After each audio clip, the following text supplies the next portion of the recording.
إن الذين يتلون كتاب الله النزا يا الله المصحف قرآن የሚያነቡት وأقاموا الصلاة صلاة የሚያቋቁሙት ሰላትን በትክክል የሚሰግዱት وأنفقوا مما رزقناهم ከሰጠናቸው ገንዘብ ወጪ የሚያደርጉት የሚለግሱት ሲረን ወዓላኒያ በግልጽ የሚሆን በድብቅ የርጁነ ትጃረተን ለን ተቡር የማትከስር የሆነችን ንግድ ይከጅላሉ አለ።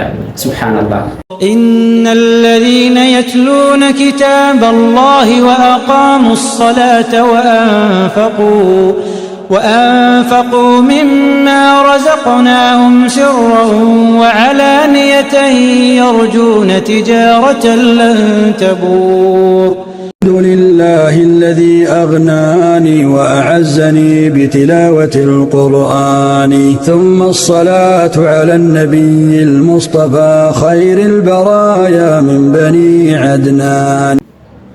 السلام عليكم ورحمة الله وبركاته. ودنا يتكبراتوا إجانا لبسوج زاري بإذن الله لا استوسعت مفلقه في فضل تلاوة القرآن. قرآن منبب الله سبحانه وتعالى زند من أين توفاتوج أجروج አሉት ሚሊዮን ኢንሻአላህ አስተዋውሳችኋለሁ።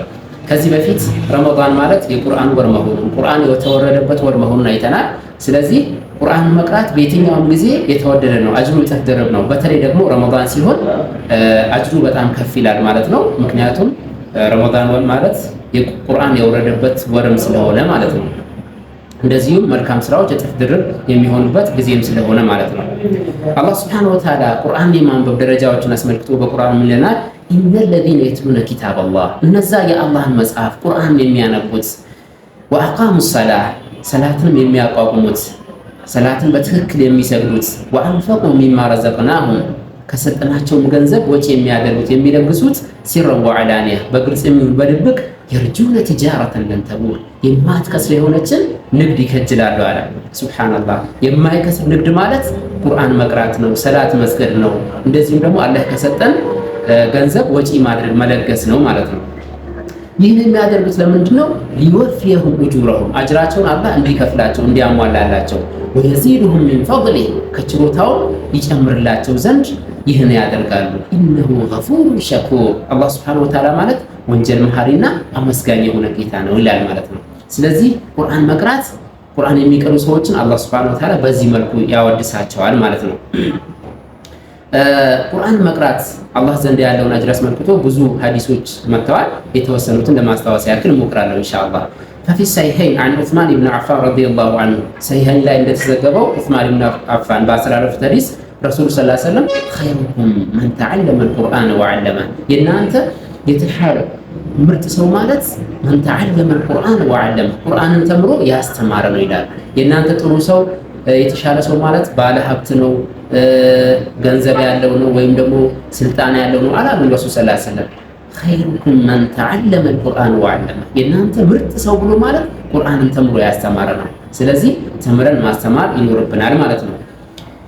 በሌላም ሐዲስ አኢሻ ባስተላለፈች ሐዲስ ረሱሉ ሰለላሁ ዐለይሂ ወሰለም ይላሉ አልማሂሩ ቢልቁርአን ቁርአን አሳምሮ አስተካክሎ የሚቀራው ሰው مع السفرة الكرام البررة ከተከበሩት መላእክቶች ነው።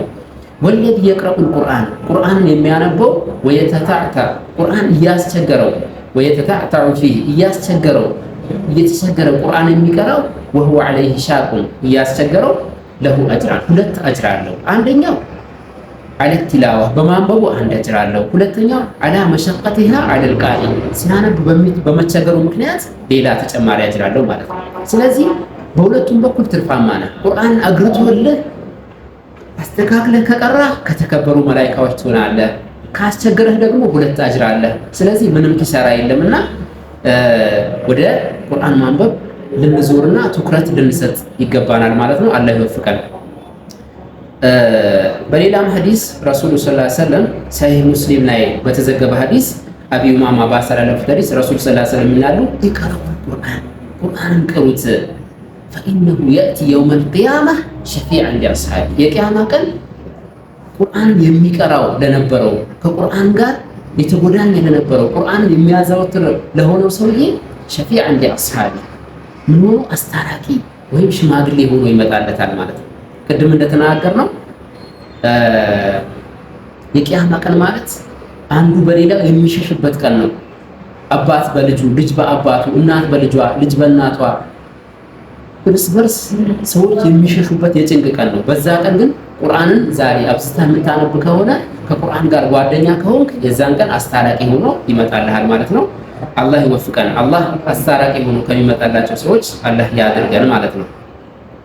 በሌላም ሰሒህ ሙስሊም ላይ በተዘገበ ሐዲስ ዑቅባህ ኢብኑ ዓሚር ባስተላለፈው ሐዲስ ረሱሉ ሰለላሁ ዐለይሂ ወሰለም ይላሉ አፈላ የግዱ አሐዱኩም ኢለል መስጂድ የእናንተ አንዳችሁ ወደ መስጂድ አይመጣም እንዴ ፈየተዓለመ አው የቅራ ለመማር ወይም ደግሞ ለማንበብ አያተይን ሚን ኪታቢላህ ሁለት የቁርአን አንቀጾችን ለማንበብ ወደ መስጂድ አይመጣም እንዴ አሉ ረሱል ሰለላሁ ዐለይሂ ወሰለም ኸይሩን ለሁ ሚን ናቀተይን ከሁለት ግመሎች ሁለት የቁርአን አንቀጾችን ማንበብ ለሱ የተሻለ ነው። ወተላቱን ኸይሩን ለሁ ሚን ተላስ ሶስት የቁርአን አንቀጽ ቢያነብ ደግሞ ከሶስት ግመሎች ለሱ የተሻለ ነው።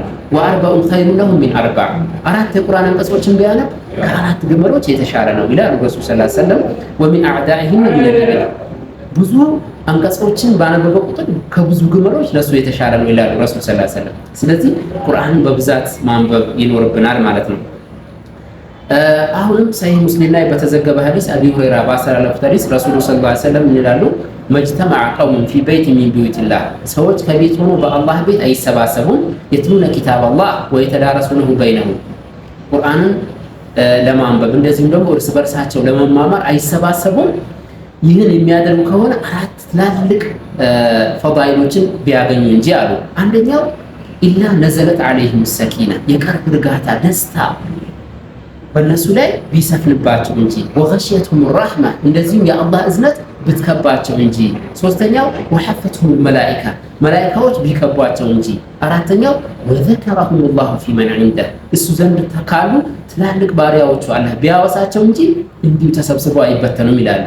ስለዚህ ቁርአን ማንበብ ትልቅ አጅር ስላለው ሁላችንም ቁርአን መቅራት ላይ ትኩረት መስጠት ይኖርብናል ማለት ነው። በመጨረሻ ቁርአን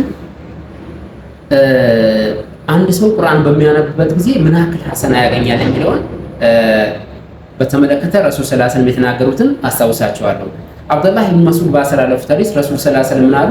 መን ቀረአ ሐርፈን ሚን ኪታቢላህ ከቁርአን አንዲትን ፊደል ያነበበ ሰው ፈለሁ ሐሰነ ወልሐሰነቱ ቢዐሽሪ አምሳሊሃ አንድ አጅር አለው። ያቺ አጅር በ10 እጥፍ ተባዝታ ማለት ነው።